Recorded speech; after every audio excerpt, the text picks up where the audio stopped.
Hi everybody, Miss Kim here with the Stafford Dance Academy.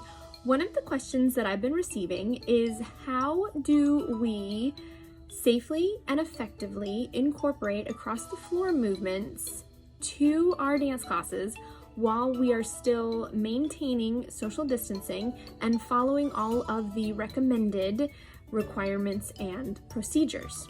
My answer is it's not going to be easy, but it's definitely doable and it's 100% worth it.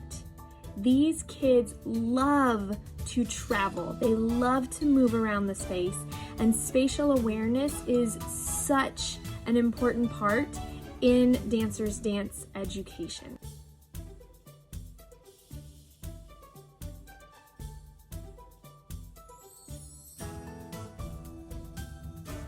Across the floor movement requires planning. First, you need to take a look at what type of class you're offering your dancers.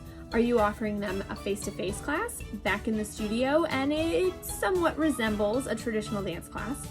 Are you offering them one that's only conducted on an online platform like Zoom? Or are you meeting in the middle and you're offering a hybrid version of a dance class in which you have some dancers in studio and some following along via the online platform? More than likely, your studio space looks something like this: a series of boxes or squares or bubbles or whatever cute name you're calling your taped off areas. Clearly, drawing is not one of my artistic skills, but for the sake of this video, I have created a simple rendering of your studio. I'm sure you recognize the squares. Now notice that in the center of each of my squares is an X. That is to indicate where the dancers are to stand within their square. Notice also the series of green stars around the perimeter of your studio, and right in the middle I have placed a big pink dot. Whether or not your stars are green, your dot pink, or your X is black, it's important to have these indicated as different shapes or colors throughout your studio. This will allow your dancers to have more clarity and less confusion as to where you want them to start and stop each movement. Let's utilize these squares to our advantage. Pick out a starting point for each of your dancers and then have them move along the lines of the perimeter of each of their own personal squares. We can get them to move forward, backwards, and sideways while still maintaining social distancing. This may require you to change the tape more often, but it's worth it. Movements best utilized in this fashion are movements that I like to lovingly refer to as our robotic movements. Like I said before, moving across the floor is going to require a little bit of extra planning right now. Previously, pre-COVID, I was able to execute an across the floor movement in about 15 minutes with a class of 10 pre-ballet age dancers. This included introducing the exercise, showcasing the exercise, and allowing each dancer time to implement the exercise. Now, here's the part where I need to ask you to give yourself some grace and mercy.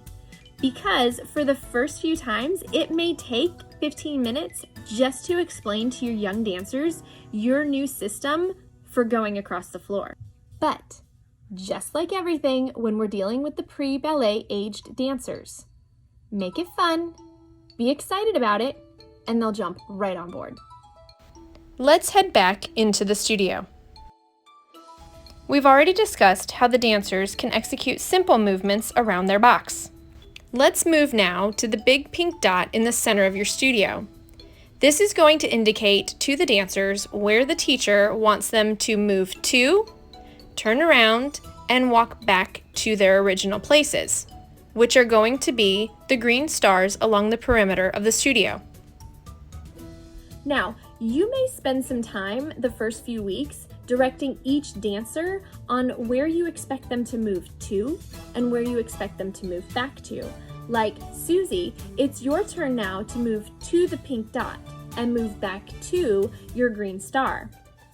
Bonus, once they get the system down, we can start introducing stage direction to our youngest dancers.